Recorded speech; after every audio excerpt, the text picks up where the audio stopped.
melanjutkan ta'lim kita seperti biasa daripada kitab An-Nasaihu Diniyah wal Wasaya Limaniyah, karangan daripada yang mulia Shahibur Ratib Qutbul Irsyad Fadlatul Ibadul Bilad Al-Habib Abdullah bin Alwi Al-Haddad. Kita sampai kepada perkataan beliau, Bismillahirrahmanirrahim.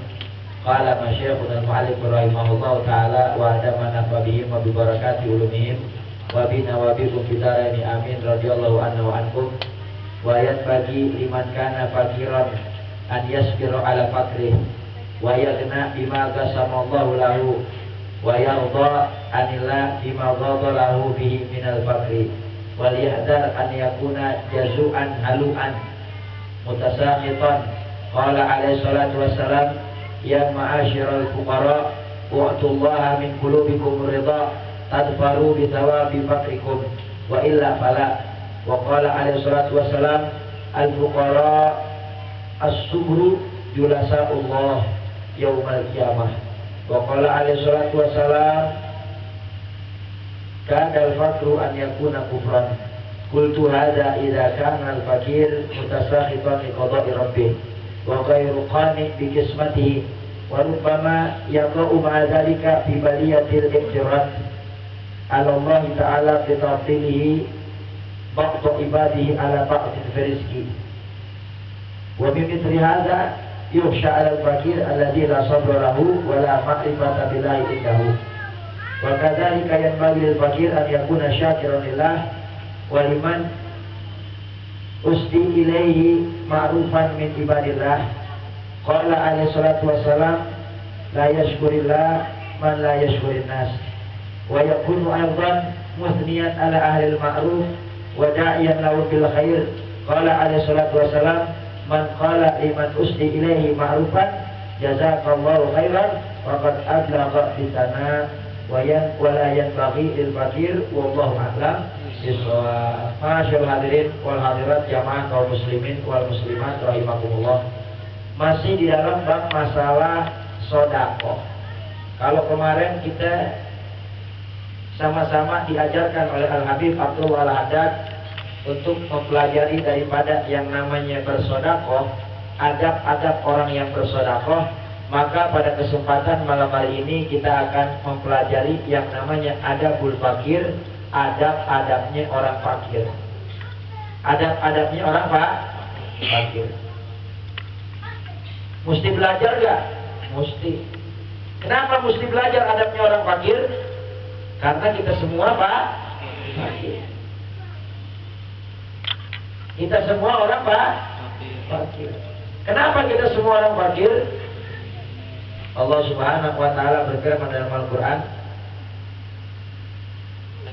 antumul fuqara wa nahnu aghnia. Bahwasanya kalian semua itu adalah orang fakir, ya, dan kami adalah orang kaya yang memiliki segalanya. Allah Subhanahu wa taala zat yang maha kaya. Bahwasanya Allah Subhanahu wa taala enggak membutuhkan kepada kita makhluknya, akan tetapi kita yang membutuhkan kepada Allah Subhanahu wa taala.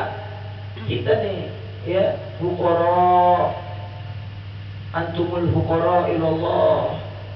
Bahwasanya kalian semua itu adalah orang fakir. Fakir di sini maknanya butuh. Kagak ada orang yang enggak butuh, enggak. Semua orang butuh kepada Allah. Bohong kalau kita dibilang manusia ini enggak punya butuh sama Allah. Yang punya mobil banyak, yang punya rumah banyak, yang punya tanah banyak, yang punya kedudukan tinggi, yang punya masa banyak, yang punya istri banyak. Pak Firman ketawa aja nih. Pasti membutuhkan kepada Allah. Kenapa? Karena kita selalu membutuhkan kepada Allah Subhanahu wa taala. Karena Allah lah yang maha memiliki segalanya. Kita nggak punya apa-apa, kita semua cuma dititipin sama Allah. Yang hartanya banyak, harta titipan Allah. Yang wajahnya tampan, ya kayak saya, titipan Allah. Iya, saja deh. Kadang-kadang emang suka hasut nih. Ya. Dikasih wajah cantik titipan Allah. dikasih jabatan tinggi, titipan semua yang Allah berikan kepada manusia ini adalah titipan Allah. Bahwasanya kita nggak punya apa-apa. Manusia ini Allah Subhanahu wa Ta'ala lahirkan ke muka bumi dalam keadaan telanjang. Uratal hufata, telanjang, udah gitu nyeker, nggak pakai sendal. Sekarang gua mau tanya, ada gak orang yang baru brojol dari perut emaknya udah pakai baju koko atau gamis? Ada? Ada gak orang yang baru brojol dari perut emaknya udah pakai sendal mereknya Yonggi Komaladi? Ada gak? Ada gak? Gak ada. Ada orang yang baru keluar dari perut emaknya lalu kemudian megang duit gocengan, ada? Gak ada. Kita gak punya apa-apa. Semua milik Allah. Bahkan ketika nanti kita meninggal dunia juga ada harta yang ikut kita bawa ke dalam kubur, ada? Gak ada. Semewah apapun mobil yang kita kendarai di dunia, dari yang model Honda, lalu kemudian Suzuki, ya, lalu kemudian Toyota, ya, dari yang kelas Jazz, R3, Avanza, Fortuner, Pajero Sport, ya, Alphard dan lain sebagainya. Tetap nanti yang akan mengiring manusia ke dalam kubur adalah kurung batang. Kurung batang. Ya, pasti mau orang kaya, mau orang hebat, pasti yang nganterin ke dalam kubur kurung batang. Sehebat apapun jabatan seseorang, sekaya apapun harta yang dia punya, tetap yang akan dia kenakan di dalam kubur adalah 3 lembar kain kafan. Bahkan ada yang saking miskinnya kebanyakan utang, karena tiap tahun, ya tiap sekian tahun nyalek gak jadi-jadi, akhirnya utang makin banyak, stres. Ketika mati utang banyak, kain kafan gak kebeli, akhirnya hordeng rumah dipakai buat kubur itu. Ada yang begitu? Ada. Kenapa? Karena dia nggak mampu. Buat apa? Buat beli kain kafan, karena sudah banyak utang. Sehebat apapun ya kekayaan seseorang, pasti niscaya dia nanti masuk dalam kubur dalam keadaan tidak bawa apa-apa. Kata Nabi Muhammad SAW, yarfa'ul mayyit salatun fayabqa wahidun wa yarji'u itsnan. Yang ikut bersama mayit dalam kubur 3, ya, nganterin. Yang 2 pulang, yang 1 ngikut masuk dalam kubur. Yang pulang keluarganya dan hartanya. Ketika meninggal keluarganya ikut nganterin. Itu juga nganterin berisik doang di jalan. Matinya kenapa tuh matinya? Matinya kepleset di WC. Jelek banget matinya ya. Kepleset di WC padahal haji 3 kali. Ya Allah. Lagi mau dibawa ke kuburan ngomongnya begitu. Ya, keluarganya bukan berzikir, menyebut nama Allah Subhanahu wa Ta'ala, memohonkan ampunan. Begitu juga hartanya ikut nganterin, mobil mewah ikut nganterin ke dalam kubur. Ya, nyampe di kuburan, pulang lagi gak di mobil? Ada yang nginep di pemakaman, kagak pulang lagi. Yang ikut bersama jenazah ke dalam kubur cuman amal soleh. Ya, padahal belum tentu si soleh bawa amal soleh. Ya, makanya kita mesti hati-hati. Bahwasanya ini fakir, kita mesti punya adabnya. Kita mesti paham bahwa kita semua fakir, membutuhkan kepada Allah Subhanahu wa Ta'ala. Siapa orang yang bergantung kepada Allah, maka niscaya Allah akan memenuhi segala apa yang dia inginkan. Tapi kalau kita bergantungnya kepada makhluk, maka niscaya kita akan menduakan Allah. Seolah-olah kita butuh kepada makhluk dan tidak butuh kepada Allah. Coba kalau kita lihat orang yang ngemis, yang minta-minta, jadi mulia apa jadi hina? Jadi hina. Kenapa? Karena dia mengeluh kepada makhluk. Padahal Rasul sudah jelaskan dalam hadis, man fata ala nafsi baba mas'alatan indan nas, fatahallahu lahu sabina baban min abwabil faqri. Siapa orang yang membuka satu pintu mengeluh kepada manusia, maka Allah akan bukakan baginya 70 pintu kemiskinan. Bukannya makin Allah bantu, bukannya makin Allah kasih kekayaan, bukannya Allah cukupin, malah yang ada Allah jadiin tambah miskin, tambah fakir. Di sini kata Raja Baladat, Wa bagi liman kana fakiron an yasbiru ala fakri. Dan seharusnya bagi orang fakir hendaklah dia sabar atas kefakirannya. Kalau di dalam fikih ada istilah fakir, ada istilah miskin. Kalau fakir adalah orang ya yang dia tidak punya pekerjaan, tidak punya penghasilan, itu namanya fakir.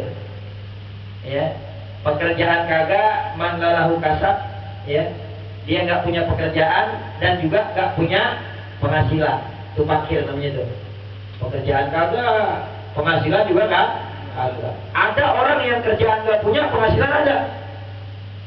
Kerjaan nggak punya, tapi penghasilan ada. Ya. Ada juga orang yang punya pekerjaan, tapi nggak punya penghasilan. Emang gajinya pas-pasan. Ya.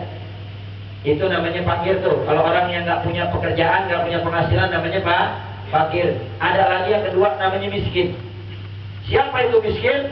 Orang yang punya pekerjaan, punya penghasilan, tapi penghasilannya nggak mencukupi kebutuhannya. Itu namanya miskin. Orang yang punya pekerjaan dan punya penghasilan, tapi penghasilannya tidak mencukupi kebutuhannya. Kayak kita nih, itu miskin namanya. Pekerjaan punya gak? Ya. Penghasilan punya gak? Cukup apa enggak? Insya Allah kalau berkah cukup. Ya, karena kita mintanya cukup. Jangan minta kaya nggak akan pernah cukup. Kita diajarkan untuk selalu minta cukup. Ya, ya Allah, berikan kami rezeki yang cukup. Kapan-kapan mau beli motor, ada rezekinya cukup. Kapan-kapan mau beli mobil, ada rezekinya cukup. Kapan-kapan mau pergi haji, ada rezekinya cukup. Kapan-kapan mau jalan-jalan, ada rezekinya cukup. Kapan-kapan mau kawin lagi, ada rezekinya cukup. Cukup ya, mintanya cukup. Enak gak kalau minta cukup? Enak. Coba kalau minta kaya, belum tentu Allah kasih cukup. Banyak orang yang kaya nggak pernah cukup. Banyak gak? Udah punya rumah satu pengen dua, udah punya dua pengen tiga. Nggak ada habisnya, nggak ada kelarnya. Ya, makanya kita minta cukup kepada Allah Subhanahu Wa Taala. Ada lagi yang ketiga, kismin. Ya, yang ketiga kismin. Yang pertama fakir. Ya, orang yang nggak punya pekerjaan, nggak punya penghasilan. Yang kedua miskin. Orang yang punya pekerjaan, punya penghasilan, tapi yang penghasilannya nggak mencukupi kebutuhannya. Yang ketiga ada lagi kismin. Tahu kismin? Orang yang paling miskin banget. Ya, orang yang paling miskin banget, yang tinggalnya di rumah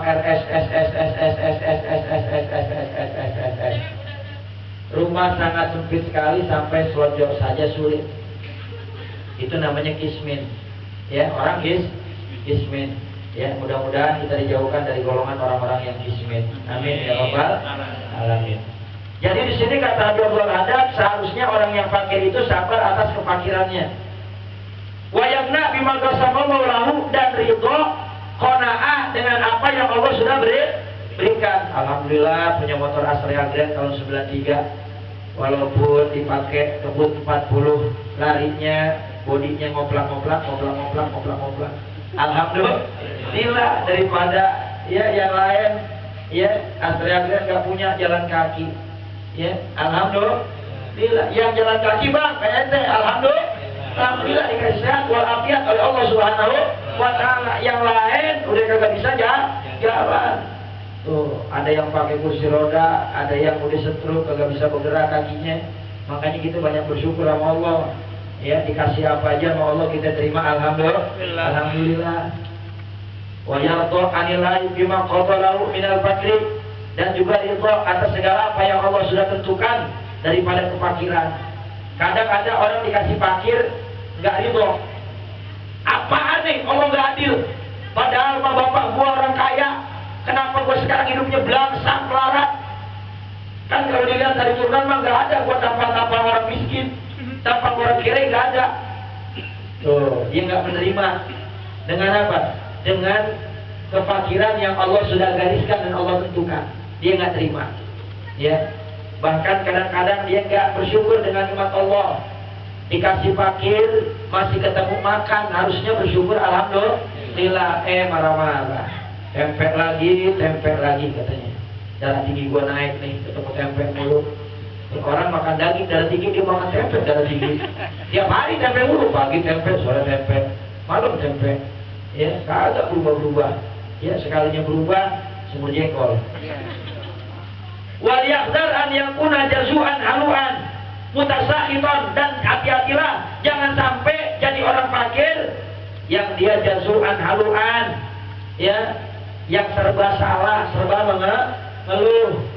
Kata Allah dalam Al-Quran, innal insana khuliqa halu'a, manusia itu diciptakan serba salah. Dikasih hujan minta panas. Manusia nih dikasih hujan minta apa? Ya Allah, hujan mulu, baju gak kering-kering, jemuran gak kering-kering, mana jemur karpet, hujan mulu gak kering-kering, di pojok. Ya, minta apa? Dikasih hujan, ya, minta panas. Dikasih panas, ngeluh lagi manusia. Masya Allah, panas banget ini siang-siang, hujan kayak biar adem. Tuh, iya gak? Dikasih hujan minta panas, dikasih panas minta hujan, dikasih hujan kagak, panas kagak, meriang. Gak meriang orang, panas kagak, hujan kagak, meriang pada. Tuh, manusia selalu serba mengeluh. Dikasih istri yang cantik minta yang kaya, dikasih yang kaya minta yang cantik. Ya, udah dikasih cantik sama kaya, minta yang apa lagi? Minta dua. Masya Allah. Ya, manusia serba salah. Ya, makanya apa? Makanya kita banyak bersyukur kepada Allah Subhanahu wa Ta'ala. Nabi Muhammad SAW bersabda, ya ma'asyiral fuqara, u'tullaha min qulubikum ar-ridha tanfaru bisawabi fakrikum. Wahai orang-orang fakir, kata Nabi Muhammad, berikanlah keridhaan di dalam hati kalian kepada Allah, maka niscaya kalian akan mendapatkan pahala dengan kemiskinan yang kalian jalani. Orang miskin, kata Nabi Muhammad, orang fakir kalau datang sama Allah, maka miskinnya, kesusahannya, kesulitannya diganjar pahala oleh Allah Subhanahu wa Ta'ala. Ini kadang-kadang banyak orang miskin, orang fakir kagak sabar, sabar. Tapi kalau dia sabar, ridho dengan apa yang Allah berikan daripada kemiskinan, maka niscaya apa? Maka niscaya Allah akan berikan pahala dari setiap kesulitan yang dia dapatkan. Bersyukur masih punya rumah walaupun ngontrak. Yang ngontrak alhamdulillah bersyukur, ya, karena kita lihat ada lagi orang yang nggak punya rumah, tidurnya di musola, tidurnya ya di kolong jembatan. Yang di kolong jembatan masih alhamdulillah bisa tidur. Ya, sebagian orang lagi ada yang di emperan jalan. Ya, yang kalau tidurnya ngumpet-ngumpet takut, ya, takut diusir. Diusir sama Satpol PP, ya, dan lain sebagainya. Makanya kita banyak bersyukur kepada Allah. Kalau seandainya kesulitan, keluh kesah, kayak antum ini kan semua dikasih ujian, ya, yang nyari kerja susah banget nyari kerja, ya, itu diuji sama Allah Subhanahu wa Ta'ala. Belum lagi yang pengen kawin, nikah, belum dapat jodohnya, diuji sama Allah Subhanahu wa Ta'ala. Setiap kali pengen nikah udah dapat calonnya, nembak ditolak. Tiap kali dapat calonnya, nembak ditolak. Udah 3 kali nembak ditolak, ya, 4 kali nembak ditolak, 2 kali lagi dapat kompor, ya, ditolak mulu. Ya, itu ujian dari Allah Subhanahu wa Ta'ala. Berarti kita harus perbaiki diri kita. Kadang ada ustaz yang dia udah diterima jadian, tinggal nunggu nikah doang, tapi modalnya belum ngumpul-ngumpul. Wah, kacau banget kalau jadiannya. Ya, ini kalau kita lihat coba tuh, ya, ujian bukan? Ujian. Makanya kita jangan pernah mengeluh. Setiap seseorang itu pasti diuji oleh Allah Subhanahu. Coba lihat, orang yang belum punya pacar diuji sama Allah, setiap nembak nggak dapat. Sekalinya udah mau kena, udah masuk perangkap, dicolong temen. Kalau kata peribahasa, ya, bukan, korek api aja sering hilang, apalagi pacar. Makanya kalau kita lihat zaman sekarang tuh, yang pengen nyari pacar aja tuh ujiannya apa? Ujiannya nggak dapat. Sekalinya dapat salah sasaran. Sekalinya dapat salah sasaran. Kenapa? Facebook. Lewat Facebook yang dipasang fotonya cakep, pas giliran ketemu amburadul. Banyak gak yang begitu? Banyak. Apes loh, ya. Ada orang yang udah dapat jadian, lalu kemudian diminta cepat untuk melamar, tapi modalnya belum kumpul. Ada. Ujian gak tuh? Ujian, ya. Lalu kemudian ada juga yang udah nikah. Yang udah nikah. Yang udah nikah pengen cerai. Banyak gak? Ujian bukan? Orang yang udah nikah pengen cerai. Padahal masih banyak orang yang mengharapkan punya pasangan. Dia yang udah punya pasangan pengen pisah. Ujian bukan dari Allah. Ujian. Yang udah cerai diuji lagi sama Allah. Kenapa? Tergoda dengan wanita atau dengan lelaki yang lain. Bayangin tuh, manusia semua udah diatur sama Allah ujiannya. Ya, masing-masing punya ujian yang berbeda. Ujian saya nggak sama dengan ujian Anda. Ujian Anda tidak sama dengan ujian saya. Ya, berbeda-beda. La yukallifullahu nafsan illa wus'aha. Allah tidak pernah memberikan ujian yang melebihi daripada kapasitas seseorang hambanya. Kalau kita nggak sanggup, Allah nggak bakal kasih ujian.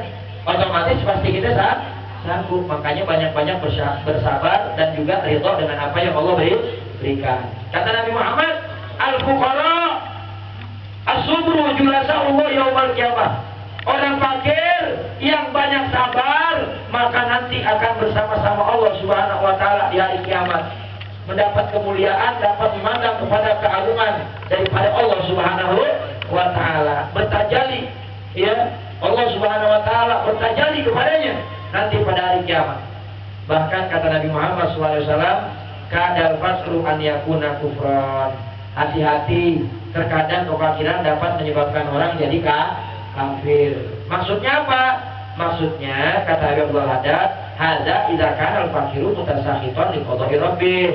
Kalau seandainya kefakiran yang dia punya, ya, dia marah dengan ketentuan Allah, dia nggak redho, nggak senang kalau dikasih fakir, nggak senang, nggak terima kalau dikasih miskin, dan juga nggak mau menerima dengan pemberian Allah, maka niscaya orang fakir tersebut dengan kefakirannya dapat menyebabkan dia kufur daripada nikmatnya Allah Subhanahu wa taala. Maknanya kufur nikmat, tapi bisa juga kufur di sini maknanya keluar dari ajaran Islam. Contohnya, ya, yang terhimpit ekonomi, disogok pakai minyak goreng 2 kilo, ya, Indomie goreng 1 kardus, ya, lalu kemudian baju sesetel, duit 200.000, gula pasir sama kopi.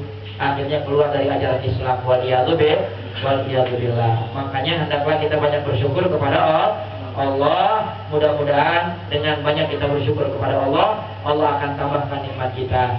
Karena kata Rasulullah SAW, Nabi bersabda, uskuril qalil ya'tikal katsir. Syukurin dulu yang sedikit, pasti Allah tambahin yang banyak. Mudah-mudahan kita bersyukur dengan yang Allah berikan yang sedikit, mudah-mudahan Allah tambahkan yang banyak. Amin ya rabbal alamin. Insyaallah manfaat di dunia wal akhirah. Sebelum ditutup dengan doa, kalau ada yang mau bertanya, tafadhol, kami persilakan.